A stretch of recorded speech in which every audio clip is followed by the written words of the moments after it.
The Signal Oil Program, The Whistler.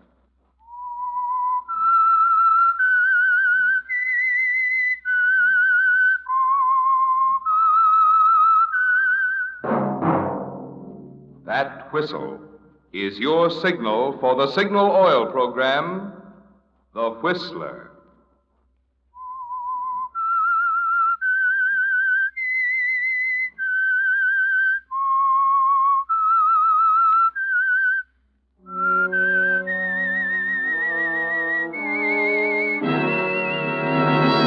I am the Whistler, and I know many things, for I walk by night. I know many strange tales hidden in the hearts of men and women who have stepped into the shadows. Yes, I know the nameless terrors of which they dare not speak.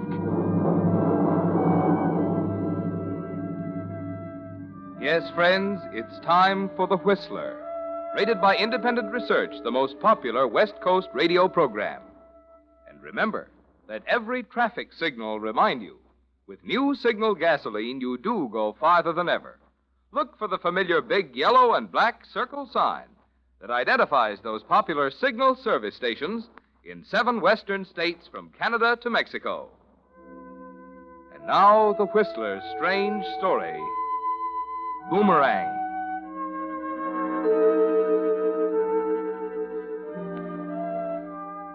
It's been 3 months now since the career of the doorbell killer ended in a blaze of newspaper headlines announcing the execution. The case was a strange one. Some thought his motive was robbery, some thought otherwise, but no one ever knew for sure.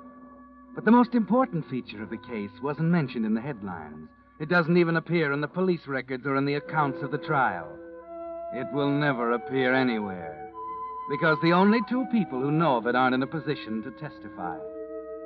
It's the story of Amy Clark and a husband named Ralph who grated on her nerves. At first, he merely bored her, but after a while, her boredom subtly changed into something more dangerous. She found herself trying to find a way to leave Ralph without leaving the comfortable home, the healthy bank account, and the insurance policy. And oddly enough, the rise to prominence of an unfortunate individual labeled the doorbell killer by the tabloids had a direct effect on Amy and her problem. It started one morning as Ralph sat at breakfast going through his usual routine with a newspaper. Give me a little more coffee, will you, honey bun? Look at those headlines. Wonder if they got that guy yet. That's enough.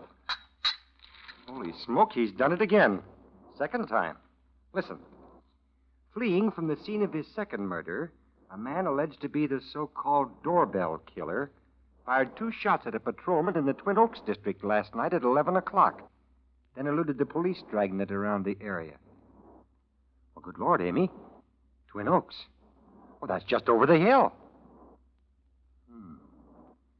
Patrolman Joseph Grimes had seen the man acting suspiciously on the porch of a house at 320 Green Street. He was unaware that within the doorway lay the body of Mrs. Mildred Norris, the Slayer's second victim. Evidence indicates Mrs. Norris, like her predecessor, answered the door only to meet a similar fate. Amy, you've got to be careful. Who knows what this guy's going to do next?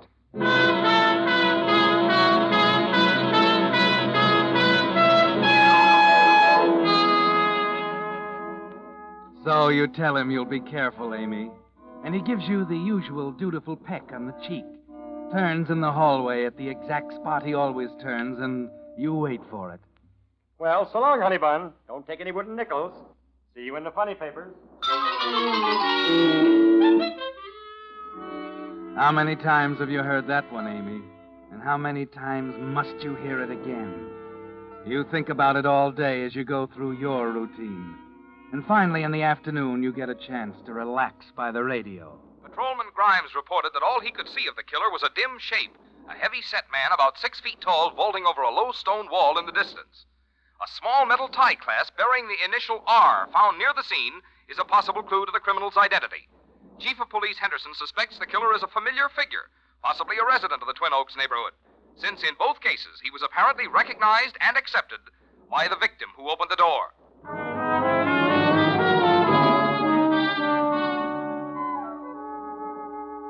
It's more than just an unpleasant news item with Twin Oaks just over the hill, isn't it, Amy?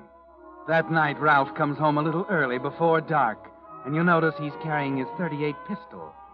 There's an unhealthy suspicion through the neighborhood, a feeling that perhaps your next-door neighbor might be the guilty man. Ralph is tense and worried through dinner, and afterwards, during the usual routine with the evening paper, he skips his customary comments on the stock market. Well, according to this, they couldn't find the bullet. But from the size of the nick in the patrolman's leg, they figured it was a .38. I don't care what you say, Amy. I'm still going to pack this little pistol of mine.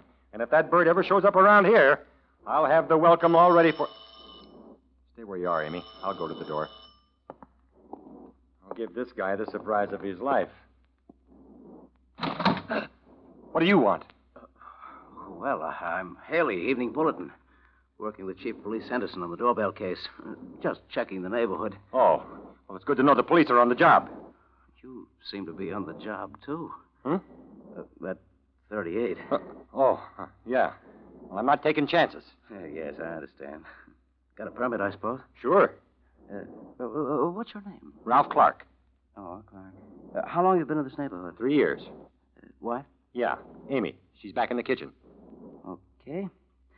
Look, have you seen anyone acting suspicious around here last night or tonight? No. Where were you at 9 o'clock last night? Now, wait a minute, Mr. Haley. Did you say you were a reporter or a police investigator? I told you I'm working with Henderson. Isn't that good enough? No. You better run along, Haley. I've answered enough questions. If the chief of police has any more in mind, tell him to send one of his men in uniform. Any particular reason, Mr. Clark? Yeah. One reason, and a good one. I have no intention of standing at the front door telling my life history to any reporter who happens to come along. Okay, Mr. Clark. Keep your door locked and be careful when you open it. That's all.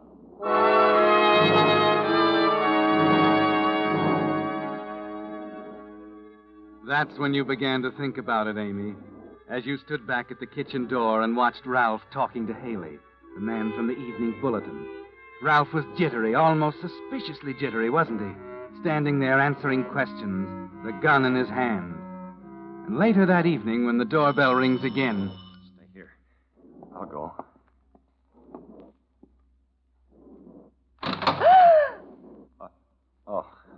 Mrs. Gibson. That gun. What are you... Well, anything wrong with the gun? No, but I... All right. Maybe if more people had guns, these things wouldn't happen. What are you doing out this time of the night? Well, I just came to borrow a cup of sugar from Amy. Come on in. Well, just a minute. George. It's all right, George. I had Mr. Gibson watch from the window. Funny time to be borrowing sugar, if you ask me. Is Amy... She's in the kitchen. Oh. Well? Aren't you going to get your sugar? Oh. Of course, Mr. Clark. I'll only be a minute. I'm sorry. That's all right. Get your sugar.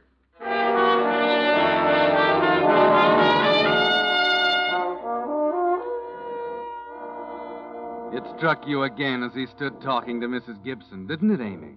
Nervous, jumpy, rude to her. Of course, it's fantastic. You admit that. But it's something to think about anyway.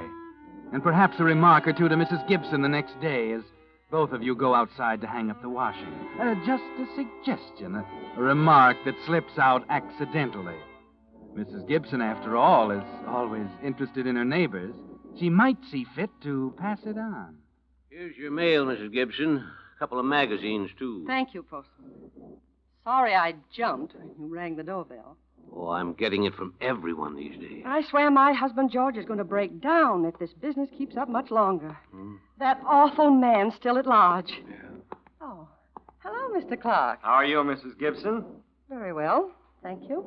Say, I wanted to apologize for the way I acted last night. I was sort of on edge and... I see. Worried about Amy and all. You know how it is with this doorbell man running around the neighborhood. Well, I better be getting home to Amy. See you later. Home early, ain't he? Yes. Yesterday, too. Pretty jumpy.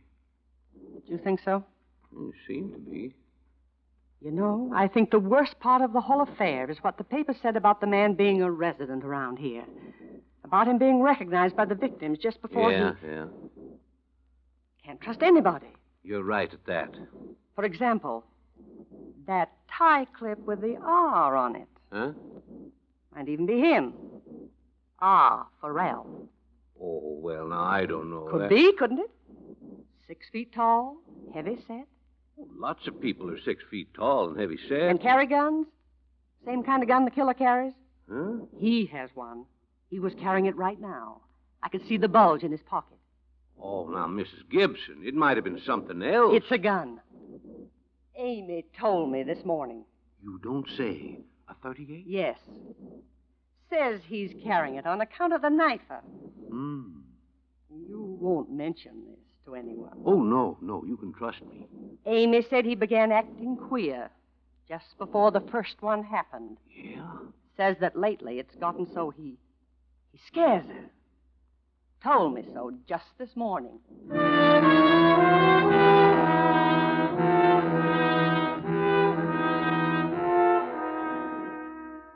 You couldn't miss it, could you, Amy? A heavy-set man, 6 feet tall. The initial R, the .38 pistol. The announcement by the police that they would shoot on sight. But even so, it's still an experiment. There's nothing solid enough to count on yet. But 3 nights later, after the gossip has had a chance to circulate around the neighborhood, something happens that is solid. That's the night you and Ralph go over the hill to Twin Oaks, to the Walkers for bridge. At 10 o'clock, Harry Walker comes in from the kitchen. Sorry, folks, the bartender's up a stump. Yeah, out of ice. The old refrigerator ain't what she used to be, and guess we'll have to take 'em warm. Oh, gosh, that's a darn shame, Harry. Supposing I go home and get some, huh? You mean they got refrigerators in your neck of the woods? Why not? No, forget it, Ralph, old boy. In another hour, you won't care whether they're hot or cold. Right, Amy? Hey, now, wait a minute, Harry. Isn't there an ice machine down the street a couple of blocks? Say, there is at that. Forget all about it. I'll go down there. No, let me, Harry. I've been wanting to get some air.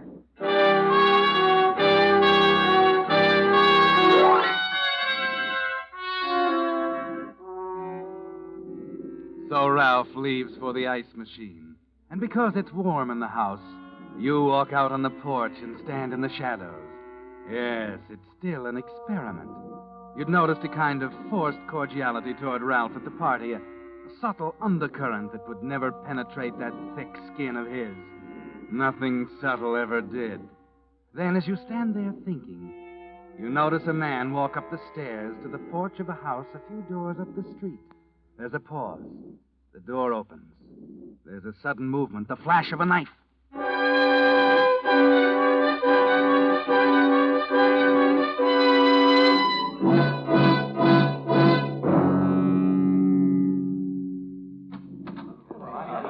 Wait a minute, everybody. Wait. You may as well sit down. Did you see it, Harry? I was just over there. Yeah, but did you... Yes, I saw her. She's right where he left her. The police are in there now. I don't think get him. I can't stand this any longer. They're doing all they can. May I come in?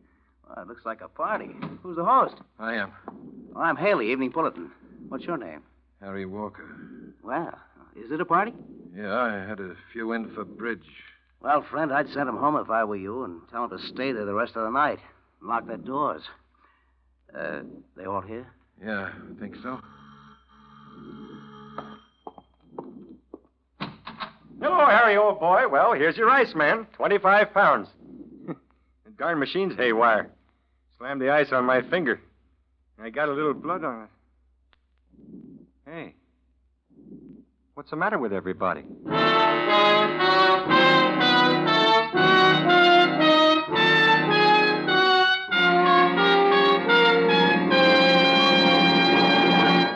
With the prologue of Boomerang, the Signal Oil Company brings you another strange story by The Whistler. But first, I want to thank all you friends who helped make January the biggest month in all of Signal's 14 years of growth. Bigger even than pre-war midsummer months when travel sent gasoline sales soaring. Yes, the recent swing to Signal has been terrific. And I think I can tell you 2 reasons why. The first is that great new Signal gasoline, in which chemists actually rearrange the atoms in gasoline molecules to create amazing new power. Power that makes today's vintage model cars feel young again with quicker starting, faster pickup, and smooth anti-knock performance, even when you're taking the steepest hills and high. Power that gets so much extra efficiency from your motor, you actually go farther than ever with each gallon of new Signal gasoline. Well, that'd be reason enough, wouldn't you say, for today's swing to Signal? But there's another equally important reason. If you're already trading with a Signal dealer, you know it. If not, I'll be back later to tell you about it. But for now, back to the Whistler.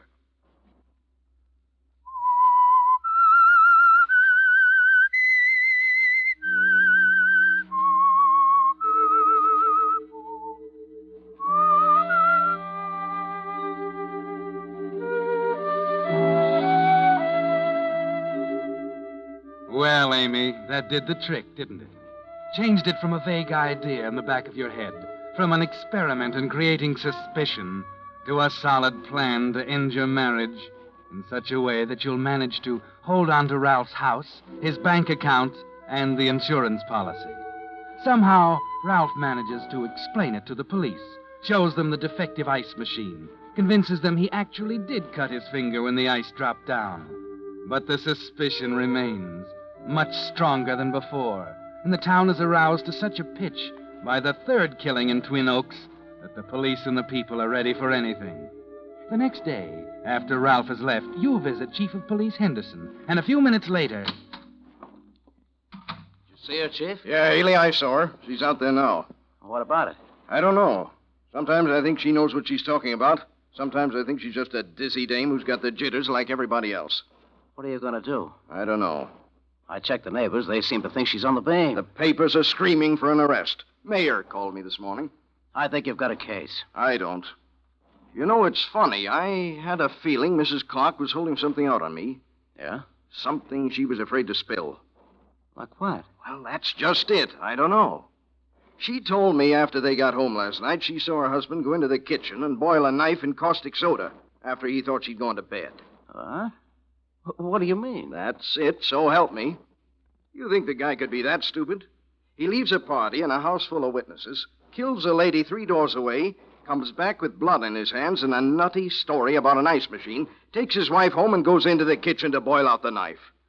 What's wrong with that? Well, would you do it that way, Haley? No.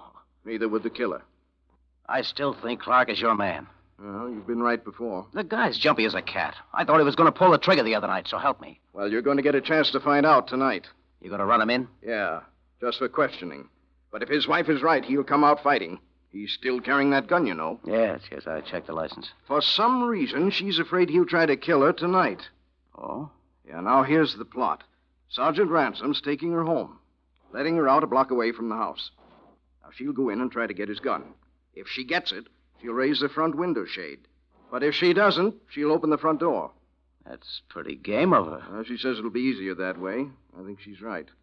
What if she can't get the gun? Then Ransom goes in shooting. Well, there's a story in that for me. I think I better be out there, Chief. That's fine with me. We need all the help we can get on this case.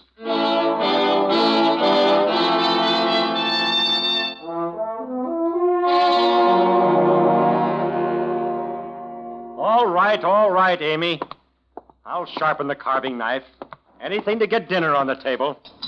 I'm just saying there's no excuse for you staying at a hen party till after dark, especially now. Check that front door, Amy. Be sure it's locked and then come back here. I don't want you fooling around the front end of the house. Darn fool women. No wonder they get it going. What's that? Amy? Amy, are you all right? Amy, I'm coming. I'm coming. What did I do with that gun? The drawer. Here it is. I'm coming, Amy. Okay, brother, Oh! Well, you were right, Mrs. Clark. Did I get him, Haley? You sure did, Sergeant. I'd better call the coroner.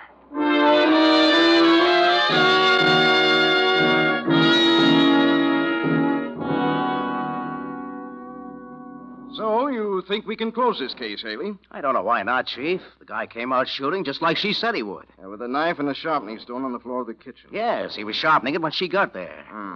Heavy-set man, dark suit, initial R. The gun, the knife, and sharpening stone. It all adds up. Yeah, that's the trouble. Huh? It adds up too well. Comes out even. I've never been on a case in my life that came out exactly even. Oh, now, wait a minute, Chief. She was holding something out of me, Haley. What makes you so sure? Are you sure she isn't? I think so. I hope you're right.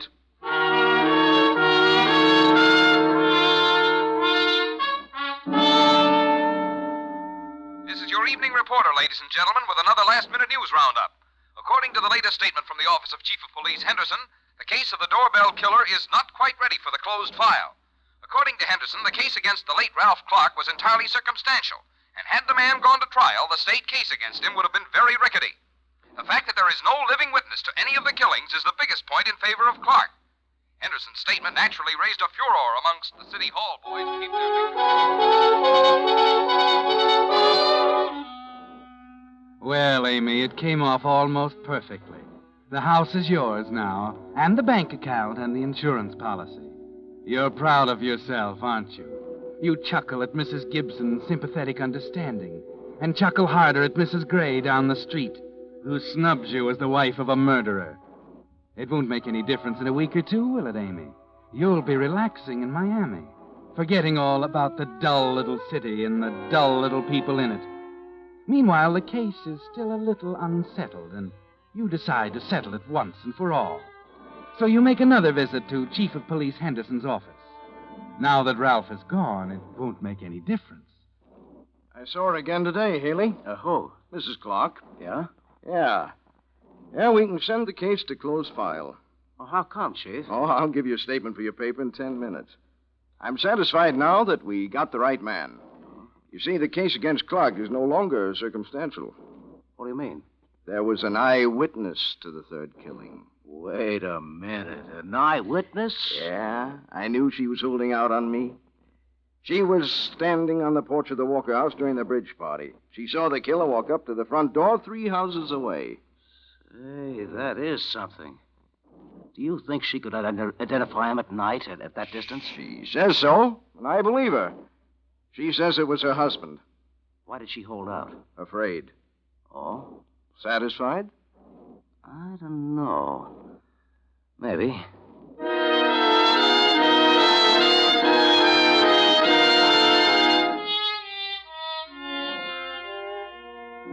I think you're making a wise decision, Mrs. Clark. The real estate market is tops right now, and $15,000 cash is a good price for your house. We'll follow your instructions and have the draft sent to the Florida State Bank. Hello? Hello, Mrs. Clark? Yes, we've done just as you requested. Converting the endowment insurance to cash will bring you slightly less than $20,000. Right. We'll have the check forwarded to the Florida State Bank. That's $185.60, one-way mainliner to Miami, including excess baggage. Your plane leaves tonight at 11 o'clock, Mrs. Clark.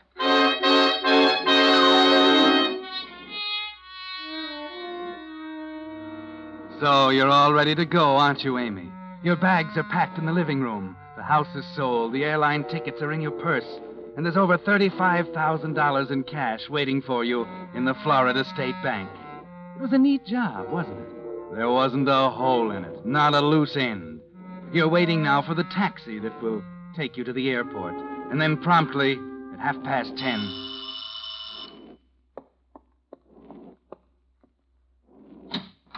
Hello, Mrs. Clark. Haley, Evening Bulletin. Remember me?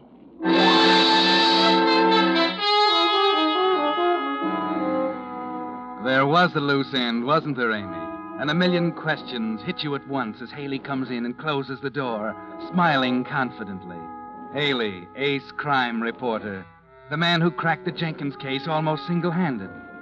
And he knows. You can tell it by the look on his face. You made a mistake, Mrs. Clark, a big mistake. You never should have said you were on that porch watching the guy that night at Walker's.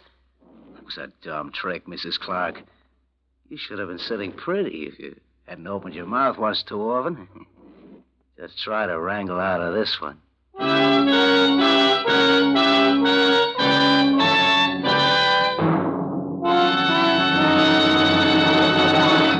The Whistler will return in just a moment with the strange ending of tonight's story.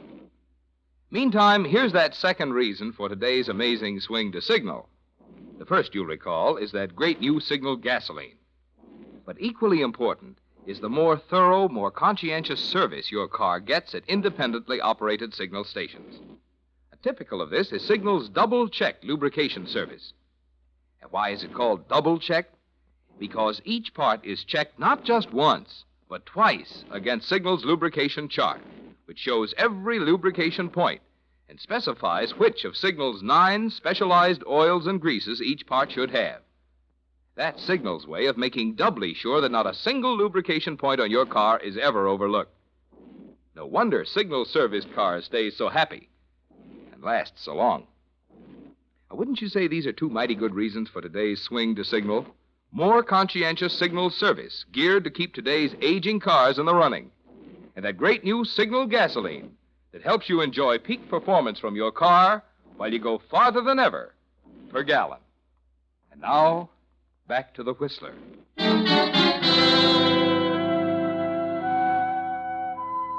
Well, Amy, the walls are tumbling down all around you. You forget about the money in the Florida bank. Forget about the 11 o'clock plane. All you can think of is the slip you must have made somewhere.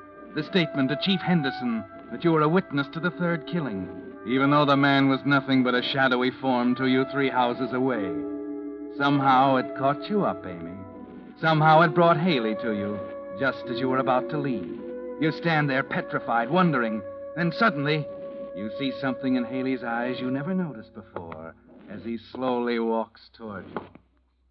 You were going to leave town. You were going to take a powder, weren't you? Well, that'd never do, Mrs. Clark. Wouldn't do to have a loose witness floating around the country ready to spill the beans whenever she felt like it. No, I wouldn't like that at all, Mrs. Clark. There are just 2 people who know who the doorbell killer is. You and me. That's one too many. I gotta fix that, don't I? Chief Henderson and my newspaper wouldn't like it if they knew the guy with the knife was me.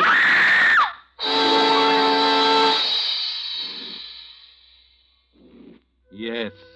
It's been 3 months now since Richard Haley, the doorbell killer, was executed for the murder of Amy Clark. But the most important feature of the case wasn't even mentioned in the headlines. It's the story of a vicious, conniving woman and a husband named Ralph who grated on her nerves.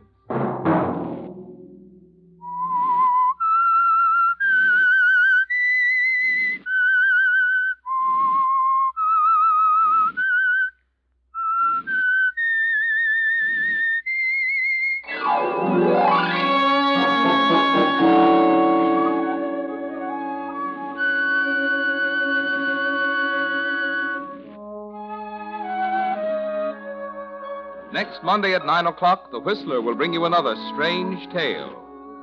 The Whistler is broadcast for your entertainment by the marketers of Signal gasoline and motor oil and fine quality automotive accessories, and by your neighborhood Signal dealer.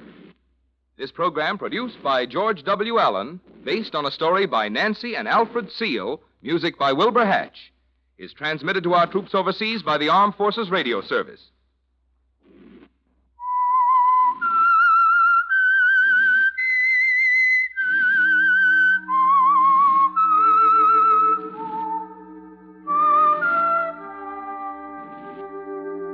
That whistle is your signal for the Signal Oil program, The Whistler. This is Marvin Miller speaking, reminding you to look for those familiar yellow and black circle signs that identify those popular Signal Oil stations in 7 western states from Canada to Mexico. This is CBS, the Columbia Broadcasting System.